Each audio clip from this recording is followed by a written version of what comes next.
ఈరోజు హిమాయత్ సాగర్, ఉస్మాన్ సాగర్ అంతా కూడా ఒక వారం రోజుల సంది వర్షాలు పడుతూ ప్రజలందరూ అప్రమత్తం చేస్తూ ఈరోజు 5 గంటల టైంలో హిమాయత్ సాగర్ తర్వాత ఇప్పడం జరిగింది ఒక 2 ఫీట్లు.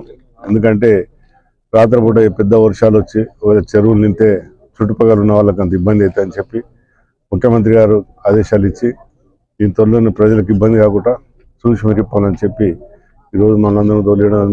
దానికి ఎంఆర్ఓ గారు, ఆర్డీఓ గారు, కమిషనర్ గారు, ఎండీ గారు అందరూ కూడా రావడం జరిగింది.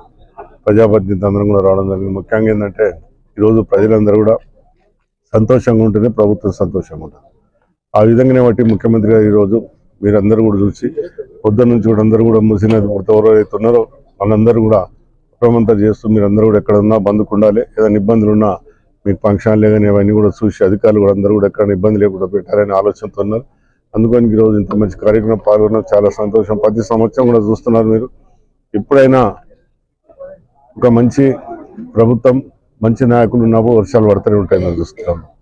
ఈ 5 ఏళ్లలో ఎప్పుడు కూడా వానకాలం లేదన్నది చెరువులు ఎప్పుడు నిండు వస్తూ ఏ ప్రభుత్వం ఉన్నా ఏదున్నా అందరం కూడా ఒక మంచి ఐకమత్యంతో ఉండేప్పటికీ ఈ రోజు చెరువులను కాపాడుకోగలిగాం.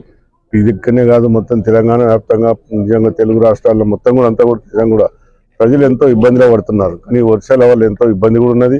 రెండు జరుగుతుంది, మనకు మంచి జరుగుతుంది, చెడు జరుగుతుంది. అనుకోనికి ఏంటంటే మనం అందరం కూడా ముందు గురించి ఈరోజు ముఖ్యమంత్రి గారు ఆదేశాలు ఇచ్చి ప్రజలకు ఇబ్బంది కాకుండా రాత్రిపూట ఎప్పుడున్న చెరువులో నీళ్ళు ఎక్కువ వస్తాయి, ప్రజలకు ఇబ్బంది అవుతుందని చెప్పి ఈరోజు ఇప్పుడు చాలా సంతోషం. ఏదేమైనా ఉస్మాన్ సాగర్ ఇవన్నీ కూడా ఈరోజు అది కూడా అక్కడ కూడా ఇప్పడం జరుగుతుంది. అవి ఇది 2 కూడా కలిసి ఇప్పుడే జరుగుతుంది. ముఖ్యంగా ప్రజలందరూ కూడా ఎవరైతే మూసినది పడుతుంటారో చిన్న చిన్న వ్యాపారాలు పప్పని తెలియక వాళ్ళు ఏదో చేస్తారు. ఇలాంటి అవసరం అన్నప్పుడు ఏమన్నా గుడిసెలుగా నీళ్ళ ఉంటే పక్క పోయి ఏదైనా ఇబ్బంది ఉంటే కూడా అధికారులకు చెప్తే మీకు కూడా ఉండడానికి అక్కడ సహాయం చేపిస్తారు. ముఖ్యమంత్రి గారు ఒకటే అంటున్నారు, ప్రజలకు ఇబ్బంది కాకుండా తీసుకుపోయి వాళ్ళకి ఏదైనా ఇల్లు లేని వాళ్ళు ఉంటే కూడా ఏదైనా ఫంక్షన్లు అక్కడ పెట్టి కూడా వాళ్ళని చూడాలని చెప్పిన ప్రజలందరూ కూడా అధికారులందరూ కూడా మంచిగా వస్తారు. చాలా సంతోషం.